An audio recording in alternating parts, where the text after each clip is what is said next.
Olá pessoal, estamos aqui com mais um episódio de Nutri Sem Filtro.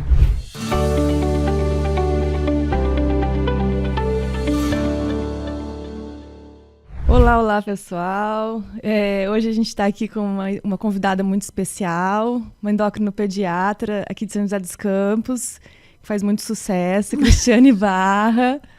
Oi, Cris. Oi, Sá, tudo bem? Tudo bom? Você pode se apresentar para a gente?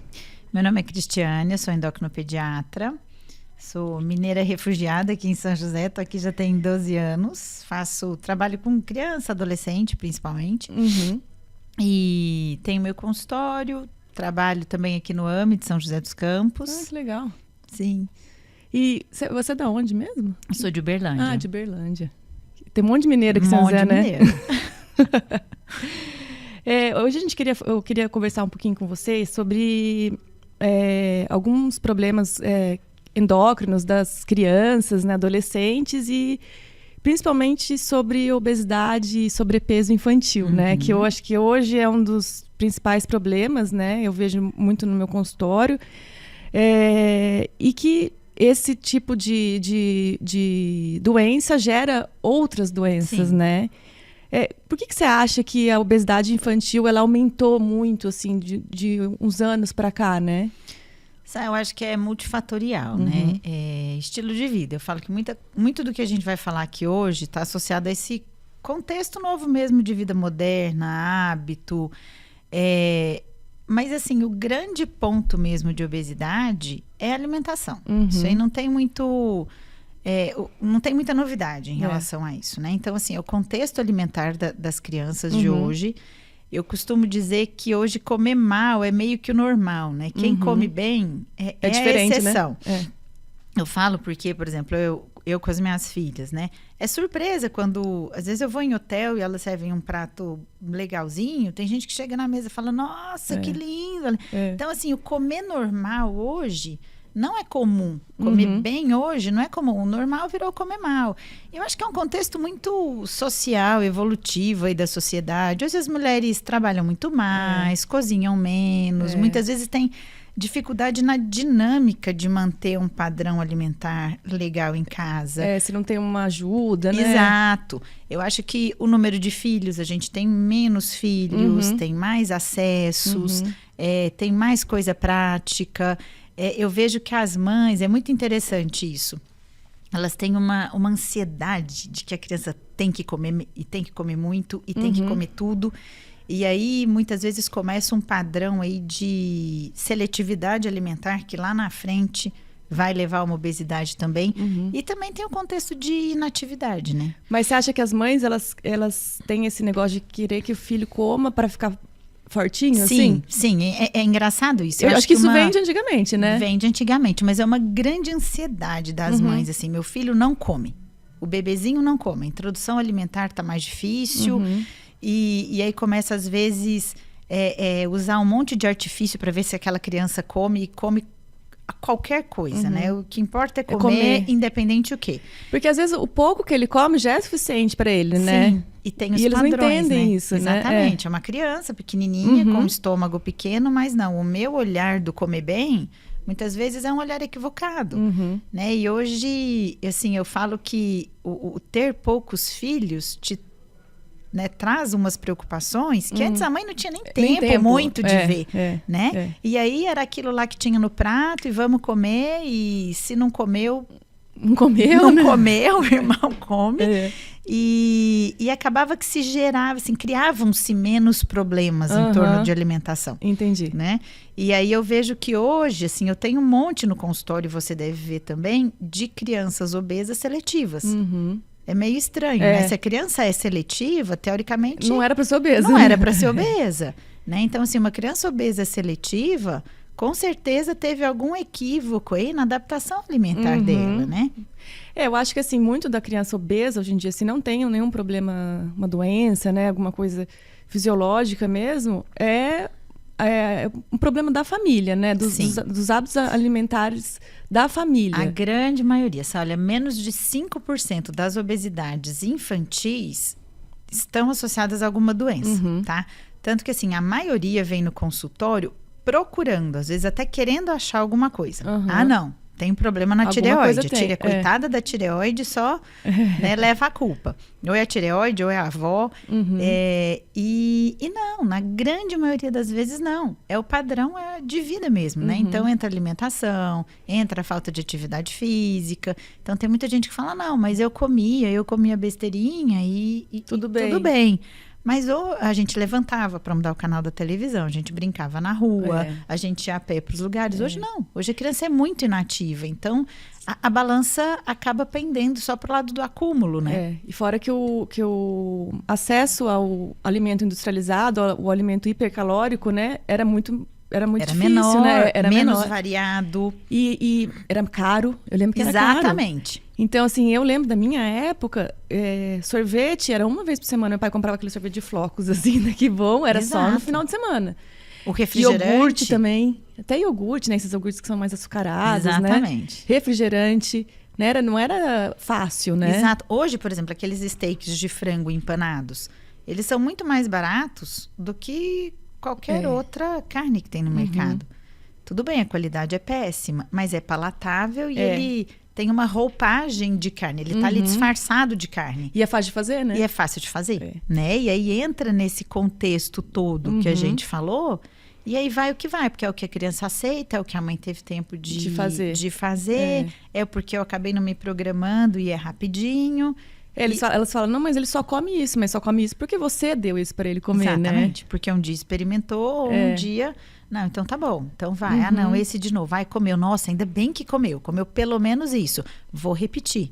Então, assim, é um contexto muito multifatorial mesmo. E complexo, né? Complexo. E que a gente precisa, por isso que eu falo, assim, porque obesidade não é fácil. Não é fácil voltar atrás, né? A obesidade, ela tá muito associada com prazer. O comer é muito gostoso, né? E esses alimentos industrializados, eles são feitos para ser muito palatáveis e viciantes, entendeu? Exatamente. Então, assim, é difícil você comer, não gostar e não querer comer de novo, né? Sim. Então, assim, o comer é gostoso. A própria obesidade já vai mudando seu eixo de saciedade. E voltar atrás é muito difícil. Então, assim, por isso que a gente bate na tecla de prevenção. É tirar um prazer, né? É tirar um prazer. Então, assim, é prevenir. Na criança é prevenir, é tentar começar a comer certo desde o início. Se eu não sei como é o que eu falo. Todo mundo tem que ir numa nutricionista. Todo mundo. Todo mundo. Quem é magro, quem tá acima do peso.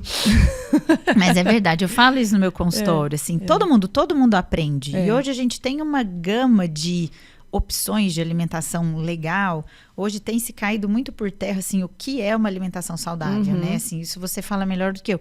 Mas antes era não. Alimentação saudável, isso é aquela base da pirâmide alimentar, comer de tanto em tanto tempo, evitar carboidrato no fim do dia. E assim, hoje caiu por terra, né? Cada estilo de vida cabe um padrão diferente de alimentação saudável. E é difícil demais fazer isso sozinho. Então, obesidade é prevenção, assim. Eu acho que é a nossa grande luta. E a gente precisa ir atrás disso, porque, assim, pela primeira vez, eu acho que na história da humanidade, tem alguns estudos que estão soltando essa possibilidade de que essa geração de agora tem uma expectativa de vida mais baixa do que a nossa. A geração dessas crianças. Nossa, arrepiei agora. E é maluco pensar que em 2022, com toda a tecnologia, todo acesso a conhecimento, a gente esteja perdendo vida por maus hábitos. Na verdade, a solução seria retroceder, né? Exatamente. A uma alimentação mais com comida de verdade. A alimentação que a gente fazia, né? Há 20, 30 anos atrás, Exatamente. E tem muita gente que fala, mas... sei lá, no estirão vai melhorar, quando for grande resolve.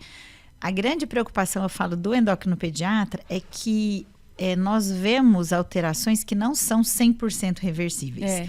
Então, se você pega, por exemplo, uma criança obesa, mesmo que ela perca peso depois, ela tem uma chance maior de ser um adulto hipertenso do que um adulto que era magro na infância, né? Ela pode também desenvolver doenças, né? Que ela teria predisposição genética a ter, que talvez se tivesse um hábito de vida saudável, nunca tivesse, né? Gatilhos mais precoces, por exemplo, de doenças autoimunes, né? Que acabam vindo mais cedo por hábitos ruins. E tem uns estudos que falam dessa alteração do eixo de saciedade, né? Que a própria obesidade vai fazendo alteração neuronal, né, no hipotálamo, ali nos núcleos de saciedade. Então, assim, a obesidade leva a alteração neurológica, que leva a dificuldades de saciedade, que leva a maior ganho de peso. Então, assim, o fato de a própria obesidade poder descompensar o seu centro de saciedade, começa um ciclo vicioso, né? Que é dificílimo de romper. E isso já tem estudo mostrando na criança. Ai, né? Gente, Então, assim... É muito preocupante, né? É muito preocupante. E existem, a gente está falando agora, as consequências na vida adulta, né? Porque, assim, ser obeso quando é criança, não é só ali, né? Quando ele crescer, quando ele for adulto, quando ele for idoso, pode ser que ele tenha essas consequências nessas fases, né, da vida, Exatamente. Né? E só que é silencioso. Né? Eu falo que problema de obesidade, às vezes a dislipidemia, né? O colesterol alto, que pode vir junto com obesidade, alteração de insulina. Nem sempre o sintoma é tão claro assim. E parece que não está acontecendo nada. Entendi. E aí vai colher isso lá na frente. Eu pego muito paciente no consultório, assim, adolescente ou pré-adolescente com insulina super alta. Né? Você fala, mas como, gente? Né? É uma criança ainda, Exatamente. Né? E a insulina, sei lá, 60, né? Muito alta. Você fica pensando, como que vai chegar essa criança vai chegar na vida adulta, né? Já diabético tipo 2. Sim. Né? As meninas adolescentes começam a ter um monte de alteração ovariana, dificuldade de ciclo menstrual, né? Hiperandrogenismo. Tudo associado a essa desregulação hormonal aí que a obesidade traz. E assim, você fica pensando, é uma obesidade de uma pessoa obesa ou sobrepeso, mas ela é desnutrida. Sim. Porque ela não tem, né? Às vezes falta vitamina. Vitamina D, a gente vê assim uma onda, né? De deficiência, né? De vitamina D. Tenho visto muita hipovitaminose A também. Não sei se você tem visto isso, assim... Porque muito se fala hoje da qualidade hoje, né, Sabrina? Assim, do que se consome. Não, a gente come bastante vegetal, tudo, mas mesmo assim parece que não é tão nutritivo como antes. Não sei se pela forma de produção. O solo, né? O que é que você me diz? Hoje em dia o solo ele está muito pobre, né? E a monocultura ela empobrece o solo. Né? E hoje em dia a gente tem, por exemplo, antigamente você comia a fruta, a verdura da época. Sim. Hoje em dia, você tem a verdura, a fruta... Tem morango o ano inteiro. E isso causa na fruta e na verdura, no legume, uma diferença de nutriente, entendeu? Por exemplo, o magnésio, nosso solo é super pobre em magnésio. Então, é um mineral que a gente tem muita deficiência. Entendi. Porque a gente pode comer o legume, a verdura que tenha, mas a gente não consegue suprir. A concentração não é igual. E o fato de ser, por exemplo, assim, orgânico ou não interfere? Assim, no valor nutricional daquele não alimento? Muito, não. É mais qualidade de solo mesmo. E o orgânico interfere no sentido de não ter o agrotóxico, que pode influenciar de uma forma ruim negativa dentro do organismo, né?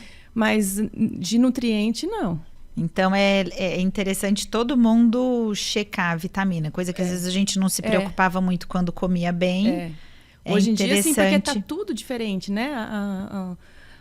Os legumes, as frutas, elas estão com menos nutrientes, né? Então, você não sabe até onde ali. Você coloca num plano alimentar, mas de onde que ele vai comprar essa cenoura? Ela vai vir realmente com tanto de vitamina que precisa? Que produtor que é. Exatamente. E assim, a contaminação de muitas coisas, né? A água contaminada. Se a gente for pensar, nossa, dá tristeza. Dá. Né? Dá medo, né? Dá medo, Então, a gente tem que pensar nisso também, né? Então, por isso que eu acho que a suplementação, ela entra aí uma forma de auxiliar. Mas uma suplementação consciente, né? A gente não tomar vitamina às cegas, que é o que grande parte faz, né? Principalmente as mães de menino que comem mal. Não come verdura. Aí dou vitamina, né? Vou dar um polivitamínico. Primeiro que a vitamina que a gente toma em polivitamínico, você não sabe o quanto você absorve. A vitamina que vem junto com o alimento, o mineral que vem junto com o alimento, eles têm ali uma interação entre eles. A absorção é diferente, né? Entendeu? O polivitamínico, não. Primeiro que tem que ser um polivitamínico de boa qualidade para você conseguir absorver. Você não sabe como que é o intestino da pessoa, se ela vai conseguir absorver, entendeu? Quanto vai chegar até as suas células. Então, é melhora do alimento. A gente pode fazer ali uma adequação, né? Então, vale a pena, mas com indicação. Entendi. Né? E realmente faz sentido ver hipovitaminose mesmo. Vale. Hoje em dia faz sentido, que é o que eu estou vendo ali no laboratório. Vale, assim, sempre alguma coisinha tá faltando, sabe? Então, acho que por essa vida, né, corrida, a alimentação industrializada, o empobrecimento do solo. Então, são vários fatores que contribuem, né? Entendi. A gente vê, então, muita obesidade, mas, por outro lado, a gente vê também crianças muito magras, né? Até, às vezes, anoréxicas, né? Com distúrbios alimentares. Você recebe muito no consultório? Tem, menos do que obesidade, claro, né? Mas tem bastante, sim. E eu vejo que nas adolescentes isso tem aumentado um pouco. Eu falo que a relação com a comida hoje, muitas vezes não é legal em nenhum dos lados, né? Então, tem a compulsão, tem a restrição extrema. E eu acho que aí entra um monte de coisas, né? E o contexto hoje de exposição dessas meninas, né? As mídias sociais, Mídia né? social, assim, não que não se tivesse isso há um tempo atrás, mas eu acho que hoje a figura do adolescente se expõe muito, com muita facilidade, né? E o que ele vê ali como exemplo, né? Como aspiração, principalmente as meninas atletas que aquela modalidade exige um peso magro, a gente vê com mais frequência. E aí o comer pouco, a perda de peso vai trazendo uns benefícios para aquela atividade e ela entra muitas vezes nesse ciclo. Então, assim, a anorexia ela acaba tendo um contexto psicológico muito forte, né? E leva a um déficit nutricional que vai trazendo alterações hormonais também a longo prazo. E os pais têm que estar muito atentos, né? Eles têm que estar muito atentos. Assim, tem sim menino anorético também, é menos frequente do que menina, mas tem. E fica atento aos sinais de alerta, né? Então, aquela menina que começa a perder peso muito rápido. Não quer comer perto das pessoas, Exato, né? Não quer comer perto das pessoas. Começa a ter um certo isolamento dos amigos. Porque todo mundo pergunta, por que você tá tão magrinha? Nossa, você emagreceu. Chama a atenção por aquilo. Todo mundo toma lanche, ela não vai querer tomar. E aí vão perguntar para ela por que ela não vai tomar o lanche. Né? Começa a usar roupa mais larga, muitas vezes começa a querer fazer atividade física demais, abdominal em casa. Isso é um comportamento que a gente vê com frequência. Elas querem ter gasto, né? Quer ter gasto energético. E a longo prazo, isso pode trazer, não tão longo não, tá? Assim, a médio prazo, assim que começa a ter uma perda de peso mais aguda, já começa a ter alteração hormonal, né? Então, menina que está perdendo peso e parou de menstruar, é um sinal de alerta, né? Eu falo que o corpo é muito inteligente, ele preserva a função vital. Então, ele vai drenar energia para ficar vivo. Menstruar é outra história. Se a menina deixa de ficar menstruada, ela economiza energia, né? Então, a segunda fase do ciclo menstrual dela é uma fase de mais gasto e ela começa a economizar. Então, para de ovular. Porque se tem uma perda de peso importante, ovula e engravida, vai ser mais complicado ainda para esse físico. Então, o corpo quer evitar uma gravidez.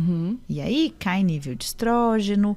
Para o osso, daqui a pouco isso começa a ter prejuízo também. Então, assim como... E é muito rápido, assim, não é? É muito rápido. É muito rápido. Então, assim, é impressionante. Depois que entra, né, num processo de desnutrição, né? O negócio vai, né? O negócio vai e é impressionante a capacidade que elas têm de perder peso. Né? De ficar sem comer. É lógico que entra, né, em substâncias que vão sendo liberadas aí, substâncias de estresse, inclusive, que ajudam essa menina a ficar mais sem fome. Né? Sim, e aí começa a fazer uma atividade física vigorosa. né? E começa a ficar mais sem fome, entra nesse ciclo e vai. Então, assim, tem que ter um olhar atento, tem que ter conversa. Psicólogo assim que percebe, né?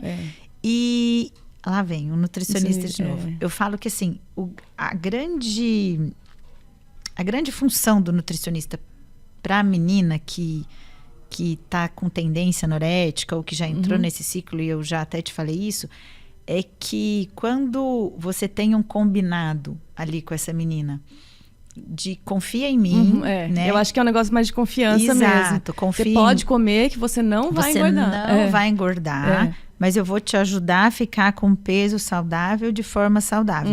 E a coisa tá ali concreta no papel, tira aquele e se eu comer isso, será que eu vou engordar? E aí começa, né? O e se te leva muitas vezes a comer, a se sentir culpada e aí começar a tomar atitude em cima daquilo. Ou a provocar vômito, ou então a fazer muito mais atividade física, porque comeu um pedacinho de alguma coisa que não sabe se aquilo vai fazer ganhar peso ou não. Então, eu acho que o nutricionista aí é um amigo do adolescente, né, anorético. E não só do adolescente, mas é o que eu vejo no dia a dia. Ele entra com uma função muito importante de dar segurança para essa criança, para essa adolescente, principalmente, não se afundar mais ainda nesse padrão. E essa desnutrição, né, que a criança sofre nessa época, pode ocasionar alguma coisa na vida adulta? Tipo? Pode, né? É lógico que as alterações, assim, quando tem recuperação do peso, né? O organismo vai voltando. Mas, por exemplo, você tem uma perda de peso mais aguda, sem uma recuperação hormonal adequada, pode te levar a risco de fratura espontânea a médio prazo, por exemplo. Principalmente menina que faz atividade física de impacto, né? E pode ocorrer, assim, aguda, ali nesses meses mais intensos, às vezes de anorexia. Então, problema tiroidiano, que é reversível, mas ali naquele momento causa danos. Né? Alterações de ciclo menstrual importantes, alterações de salivação, né? Então, eu tive até um caso de uma menininha que ela ficou com uma salivação muito intensa por um tempo, por hipertrofia de ácido mesmo, não se sabe muito por que isso acontece, mas em desnutrição aguda acontece.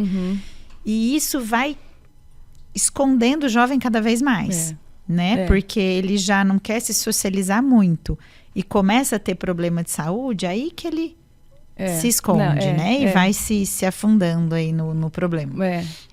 E você acha que assim, a alimentação de hoje, ela está relacionada com a puberdade precoce? Ah, tá. Porque a gente vê bastante hoje em dia, né? Puberdade precoce. Com certeza, sabe? Por 2 motivos, assim.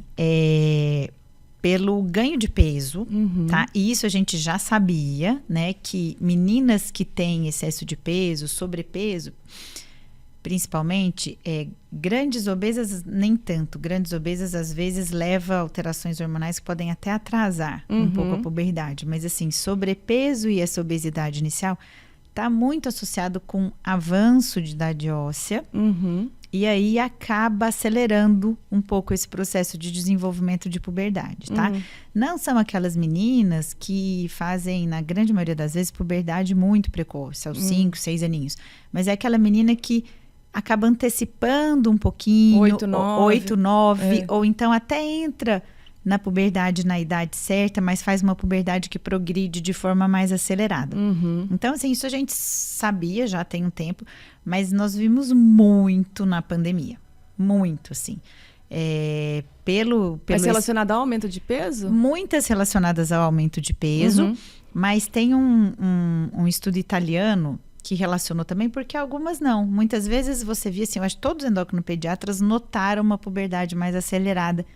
Aí no segundo semestre aí de pandemia, a gente começou a ver todo mundo perguntando, vocês estão vendo muita puberdade rapidamente progressiva?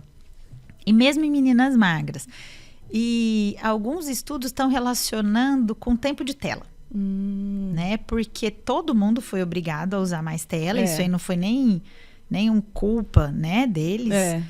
Hoje a gente usa mais, mas nesse contexto de pandemia, todo mundo teve que usar tela. E foi uma coisa nova que nunca tinha acontecido antes, Exato, né? E um grupo grande, né? Então, deu para observar num grupão grande. Que a escola foi online, né? A escola foi online, o trabalho era online, a brincadeira era online, o joguinho, tudo foi online. E algumas pesquisas justificam pela diminuição da secreção da melatonina. Por causa da luz, né? Porque a melatonina ela tem uma ação regulatória aí no início da puberdade, né? Ela entra como um dos eixos aí que fazem um pouco de inibição para o início da puberdade.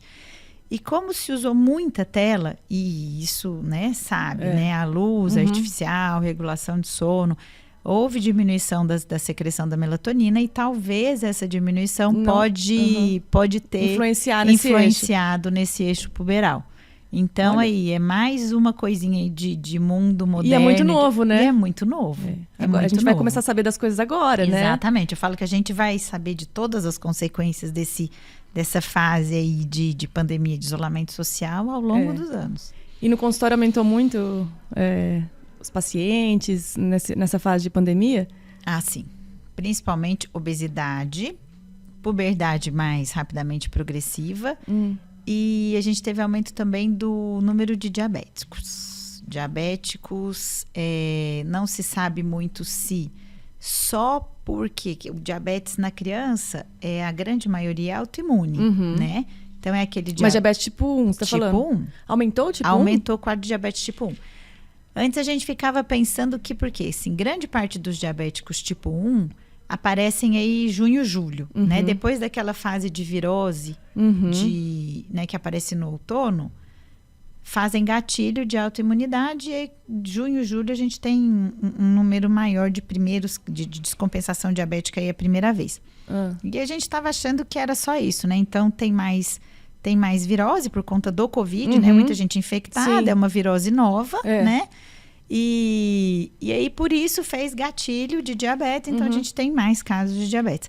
Só que algumas crianças apresentavam anticorpo negativo. Então, foi interessante. Assim, parece que tem, sim, uma lesão direta. Porque não é autoimune, então. Não é autoimune, tá? Então, assim, parece, sim, que o Covid tem um potencial de lesão direta em célula beta.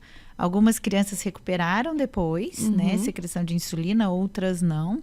Mas são crianças, assim, que apresentaram muitas com quadro de cetoacidose, inclusive, e anticorpo negativo. Nossa, gente. Né? Assim, durante ou pós-Covid.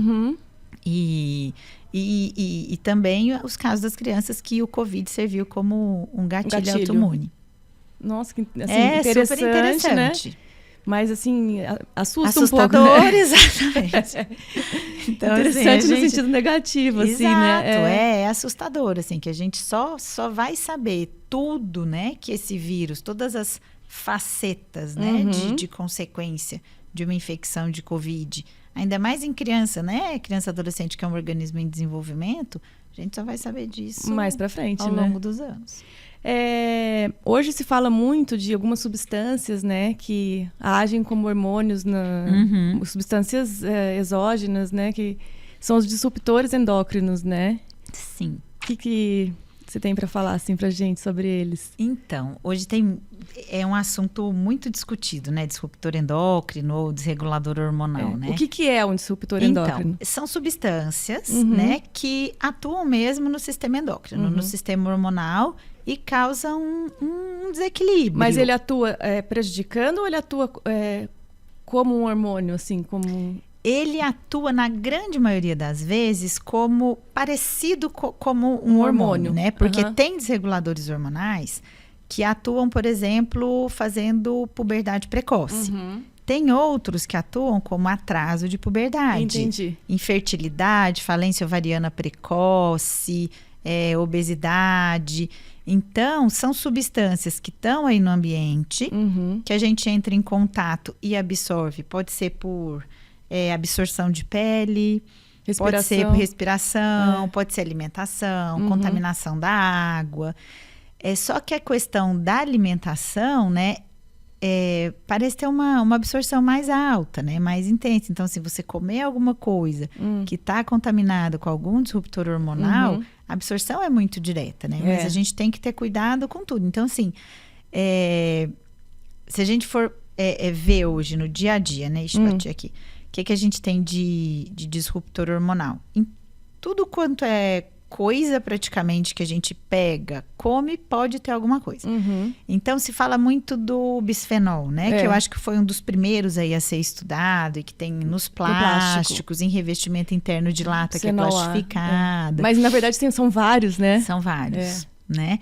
Então, assim, alguns produtos hoje vêm livre de bisfenol. As latas não vêm. Se aquele plástico interno é ou não é. E você sabe que é livre de bisfenol? Mas tem outros, né? Tem outros, né? Então, assim, não só na alimentação. Então, na alimentação, por exemplo, a gente tem dioxina que pode estar ali no filtro de café que foi clareado com cloro. Mas também está no absorvente interno, né? E que pode causar também alteração hormonal. Que usa para processo de branqueamento. Usa para processo de branqueamento. Então, embalagem que vem ali do delivery que eu pedi, né? Se aquela embalagem ela foi aquecida, ela pode liberar dioxina. E nos cosméticos. Então, assim, hoje é muito difícil falar, não, estou livre não existe, não tem como, né? de disruptor hormonal. Não tem. Mas aquilo que a gente que sabe que tem e que a gente consegue acesso a outros produtos e hoje existe. Então, por exemplo, desodorante, né? Desodorante a gente usa todos os dias. Às vezes 2 vezes por dia, fica numa região de pele mais fina, mais abafada, a absorção vai ser maior, né?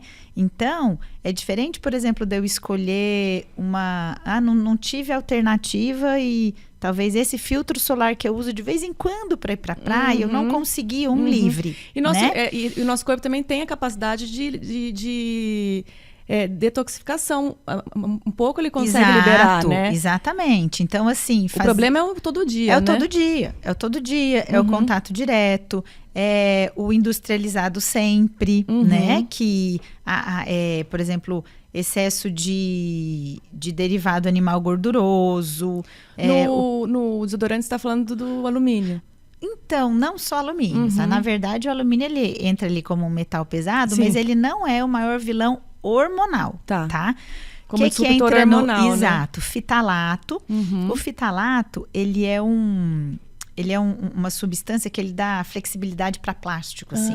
Então, às vezes, alguns potes plásticos, ele conserva...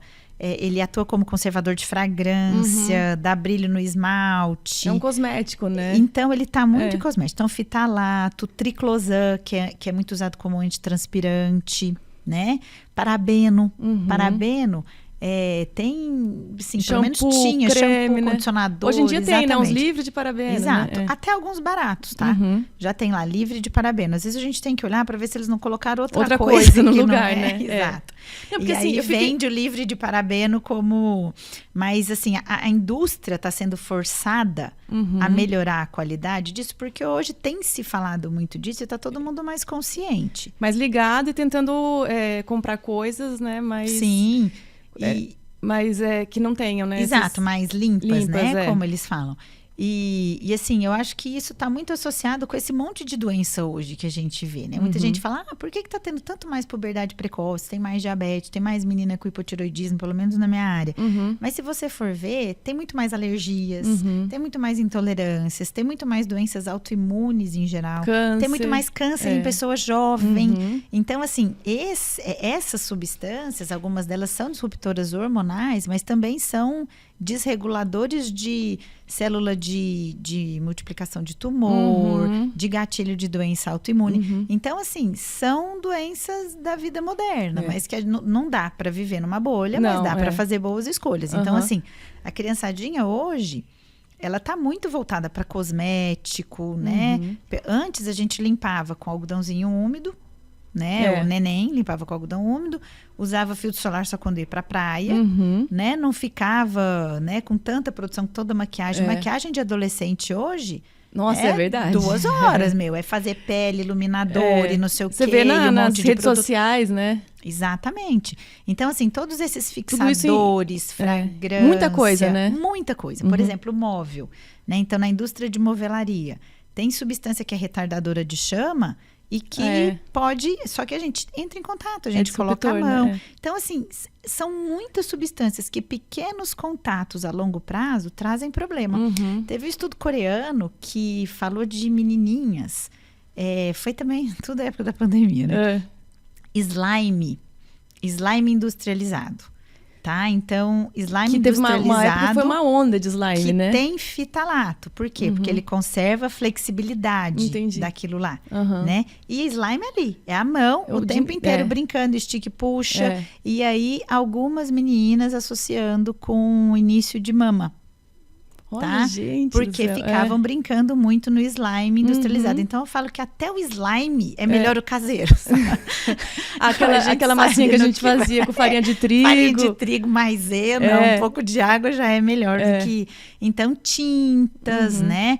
Hoje o óleo de lavanda tá muito na moda, óleo de lavanda. E também já estão saindo estudos. Porque antes a gente tinha só estudo observacional.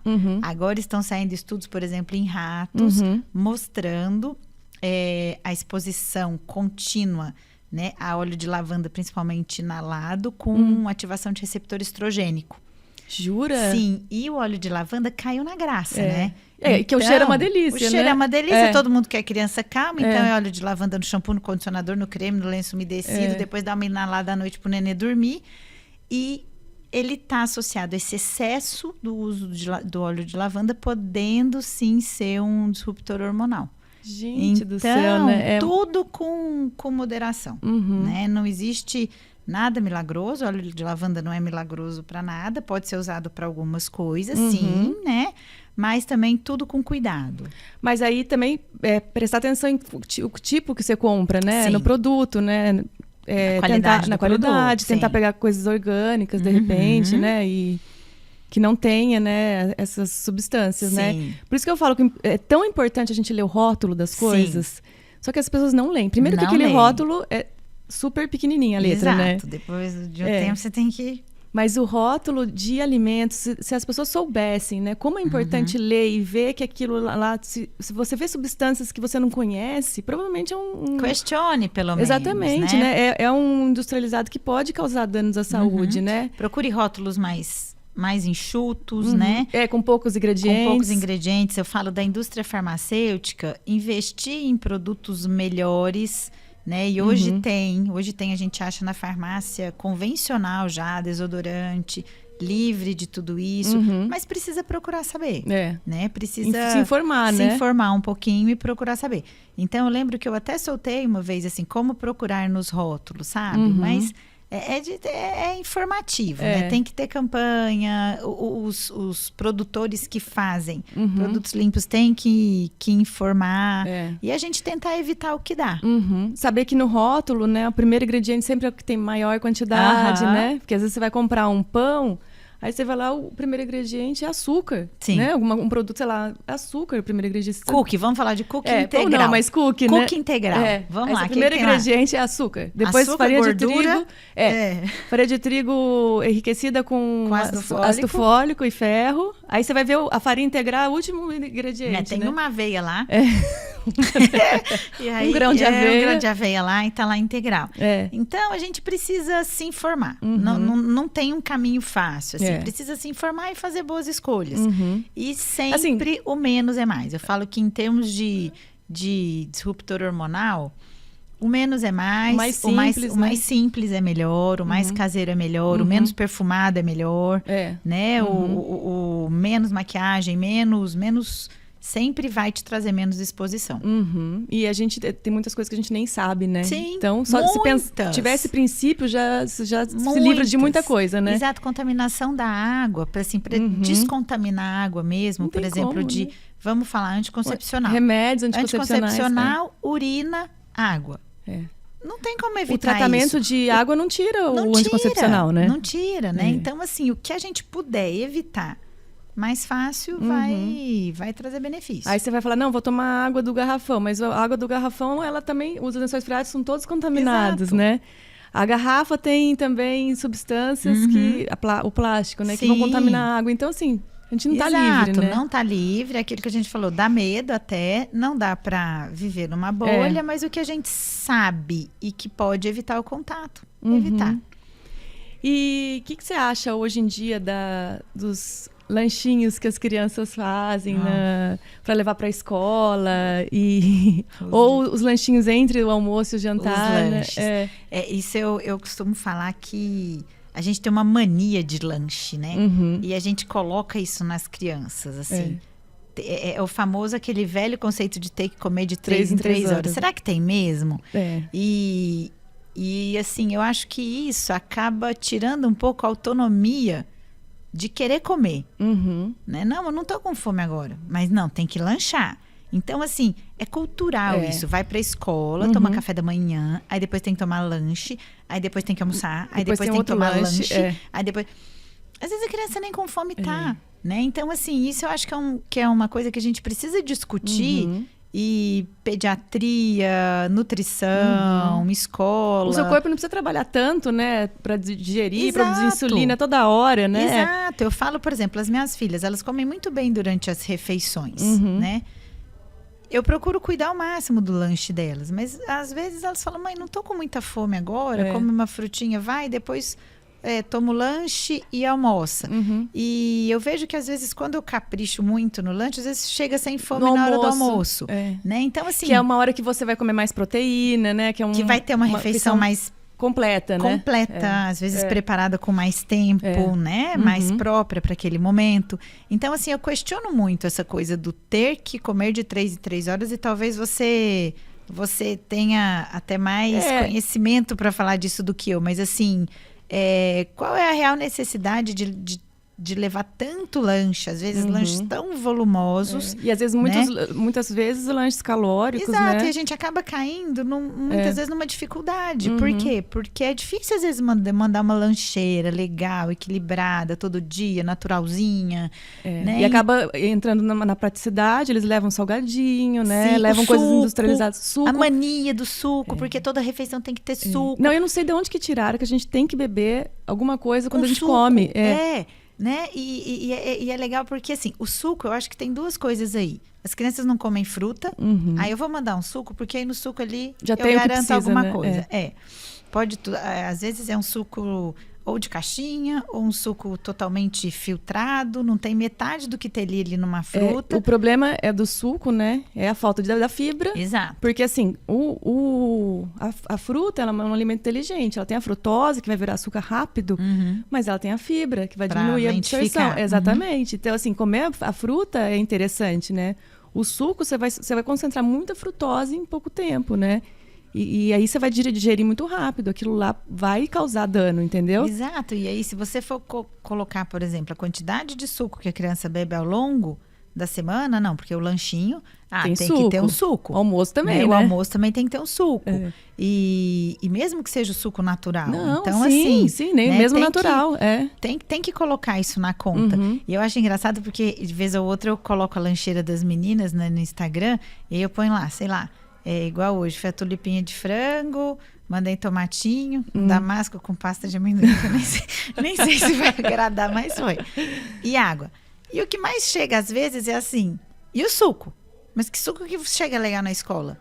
Mas que suco que você manda? Não manda o suco. Né? No Instagram? Então não manda o suco. Criança tem que comer fruta e beber água.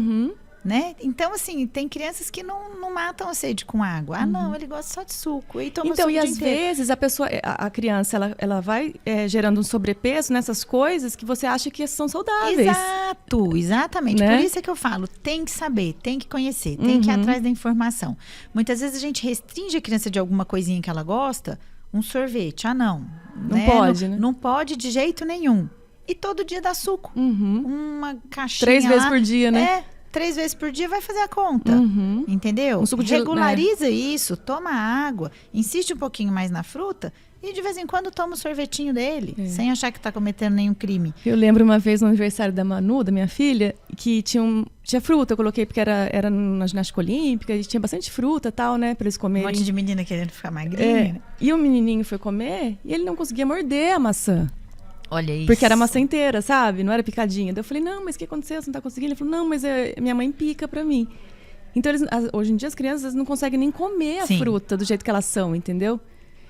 Isso é meio assustador, né? É assustador. Então, assim, eu acho que o lanchinho, ele faz parte, né? Às vezes faz parte até do social escolar. Muita criança fica um tempão grande na escola, precisa ali de um alimento no meio, né, do caminho, mas a gente precisa pensar muito assim na real necessidade e o que eu vou mandar e a quantidade. Precisa ser uma refeição completa naquele lanche para a criança que toma café bem e que almoça bem. E fora que muitas pessoas também compram na escola, né, salgados, refrigerantes. Não sei se refrigerante tem na escola, mas suco e salgado tem, né? Algumas tem, mas suco e salgado sempre tem.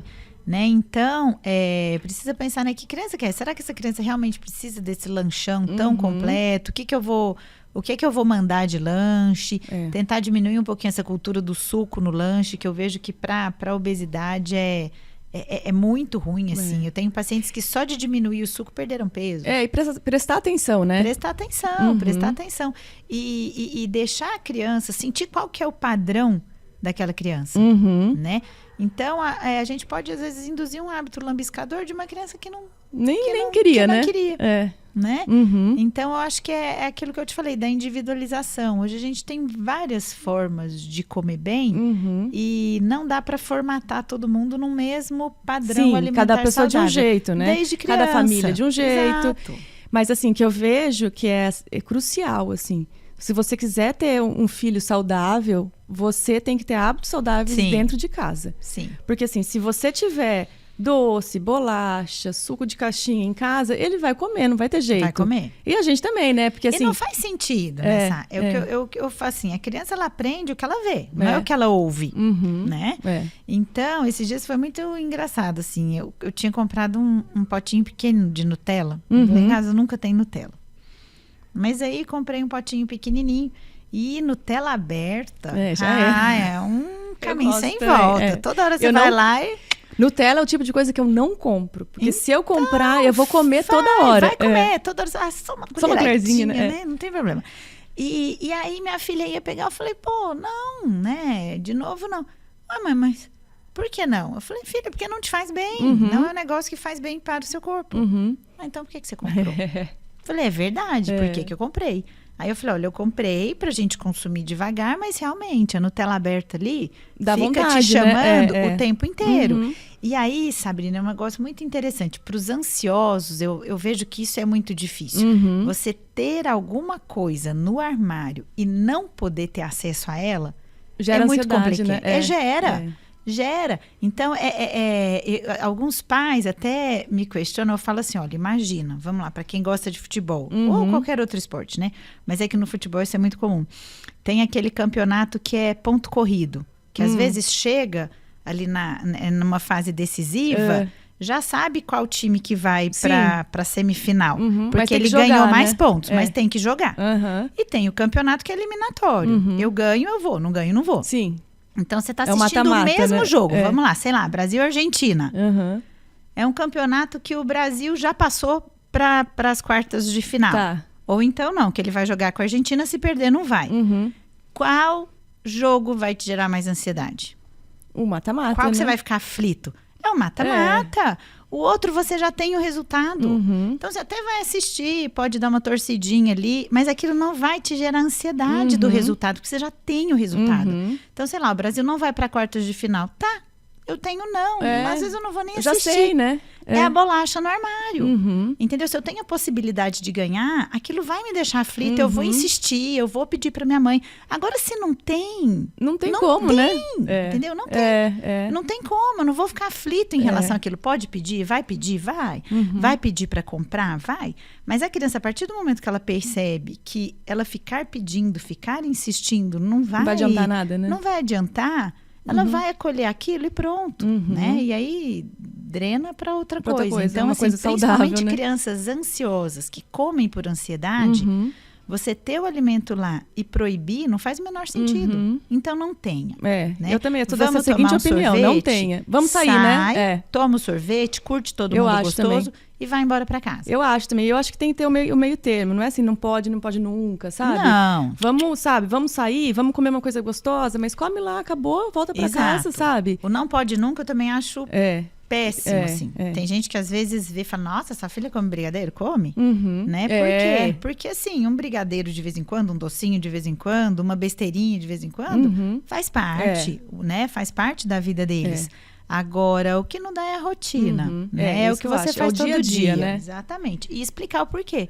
Tanto que as meninas, elas têm essa liberdade de vai comer um docinho. Às vezes elas chegam no aniversário e falam, mãe, me ajuda, porque hoje foi ruim. Mãe, me ajuda a não comer doce esses dias, porque hoje, literalmente, enfiei o pé na jaca. Porque elas sabem que aquilo lá não deve comer sempre, né? Não faz bem todos os dias, mas que de vez em quando tudo bem e vai ter o prazer de ter aquilo. Não, eu acho isso também. Tem que ter um meio termo, né? O caminho do meio ali, né? Pra gente encerrar agora, o que você acha, assim, que uma criança, hoje em dia, né? Com todos esses fatores e essas características de estilo de vida que a gente falou, para uma criança saudável, o que tem que ter na vida dela, você acha? Eu acho que para uma criança ou não ser ter, saudável, a gente precisa retroceder. É até antagônico falar isso, né? A gente tem que, talvez, evoluir em outros caminhos aí, né? Precisa parar um pouquinho, precisa andar mais, precisa ter menos tecnologia, menos tela, menos industrializado. Brincar na rua, né? Brincar na rua, mais refeição com a família. A gente foi perdendo isso, né? Muitas pessoas não jantam, né? Não jantam, tomam lanche. Nunca come junto, come cada um em um canto, sabe? Eu falo que hoje, muitas vezes, a gente mata a fome e não resolve a vontade, né? Não ativa eixo de saciedade que está ali relacionado com o ato de comer, né? Que não é só o colocar a comida para dentro. Entendi. É todo aquele ato, desde que vai começar a fazer a refeição. Então, assim, eu acho que a gente precisa retroceder um pouquinho mais, sabe? Às vezes um pouquinho mais de pausa, de ficar junto, de ensinar, de repetir, de fazer programinha que a gente ia no supermercado com a mãe, né? Então, eu acho que a gente precisa agora dar um passinho atrás, sabe? Dessa loucura. Parece, às vezes, difícil de fazer ou ideológico demais, mas eu acho que é isso que a gente, como sociedade que quer crianças saudáveis, precisa fazer. Né? Comer mais comida de verdade, comer comida de verdade, preparar mais, ensinar melhor, brincar mais, ficar mais à toa um pouquinho, sem ter que ter estímulo fazer, né? Toda hora, né? As crianças hoje em dia não querem ficar à toa, né? Elas não sabem ficar à toa. Elas não sabem, ficar à toa é muito chato, né? Então, assim, eu acho que é isso que a gente precisa fazer, dar exemplo, né? Dar exemplo. Não adianta aquilo que você falou, eu falar e não fazer, né? Então, a gente, como adulto, precisa se modificar e precisa colocar eles nesse contexto, porque eles vão. Se a gente coloca eles num contexto saudável, eles vão. Então, eu acho que é isso. Que bom. Queria agradecer a Cris pela presença. Foi um papo muito gostoso, né? Gostoso mesmo. E a gente vai encerrar aqui mais um podcast do Nutri Sem Filtro.